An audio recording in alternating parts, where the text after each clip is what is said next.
Ladies and gentlemen, it's time to talk about Lionel Messi once again. Obviously, in my last video about Messi, I was describing how this guy needs to leave Inter Miami by whatever means necessary. This guy cannot stay at this club anymore because he is, first of all, he's too fucking good for the team and he can easily play in a top 5 league in Europe. And his teammates are actual bozos. These guys have never played football in their whole life. But you know, these are more physical sides of the game. We wasn't really deep in and delving into the, those philosophical aspects that Inter Miami are affecting of Messi. And in my honest opinion, especially after recent events here, these men are completely ruining and trampling on this guy's legacy, because some of the behaviors that these guys have fucking deployed are prime year 5 primary school tactics. But what did we expect, bro? If you have a bunch of ex-Barcelona players that had all the refs paid off and were the biggest babies in football, yeah, on the same team, what did you expect was gonna happen? Obviously, recently Inter Miami played the Seattle Sounders in the League Cup final, obviously giving Messi another chance to get into Miami even more silverware and just farm clips for them. But as we all know, they lost 3-0. They lost 3-0. How can you lose 3-0 to an MLS team and you've got Messi on your team? Like, bro, maybe some of the guys in Inter Miami's team, they just have one leg, bro.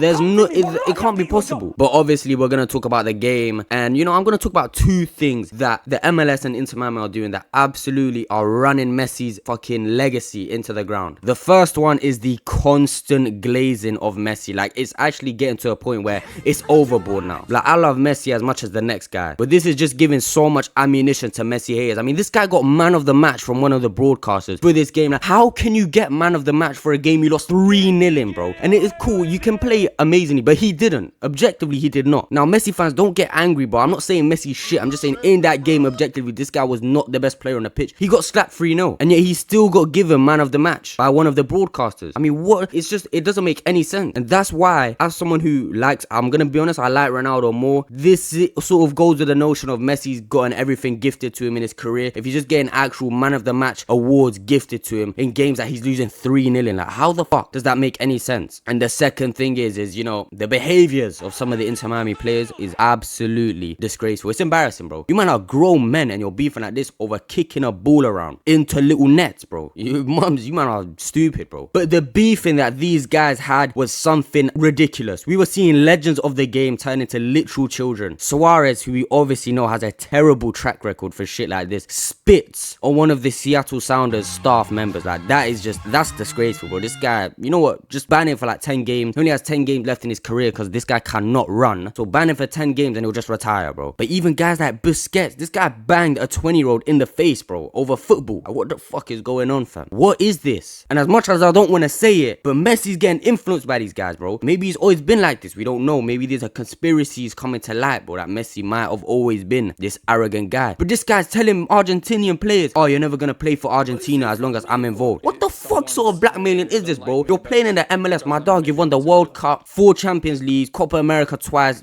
so many La Liga titles and Copa del Reyes. And this guy's getting vexed over the League Cup final. My dog, that is like a Sunday league game to him, bro. Why does he care? I'll tell you why he cares, bro. It's because his teammates around him have influenced him and they've brought out the dark side of Messi, bro. And I don't want to see it because he's close to retiring, and I don't want the last memories of this guy being that fucking he was an asshole and he used to threaten people on the pitch, and I don't want that. I don't want that. And for that reason, this guy needs to leave Inter Miami, because the philosophical mental aspects, they're turning him into a demon. The physical aspects, these guys are not fucking challenging him at all. And if he wants to make it to the world, that's why he's contemplating whether he plays in the World Cup or not, because he's probably bored. He's probably bored of football now because of the MLS and how easy it's been for him to just storm the league and not even have to really try and compete with any other team. So I'm telling you, if this guy just leaves Inter Miami and moves to a better club, I'm telling you, this guy will be firing on all cylinders. He'll be the same old Messi that we used to love, and he'll play in the World Cup. That is my theory, bro. And I think my theory is correct, because when has one of my theories ever been inaccurate? Exactly, never. But that is all I have today, folks. I'll see you guys in the next one. Make sure you like, comment, subscribe, all that good stuff. I'll see you guys all in the next video. Love you all. Take care and peace.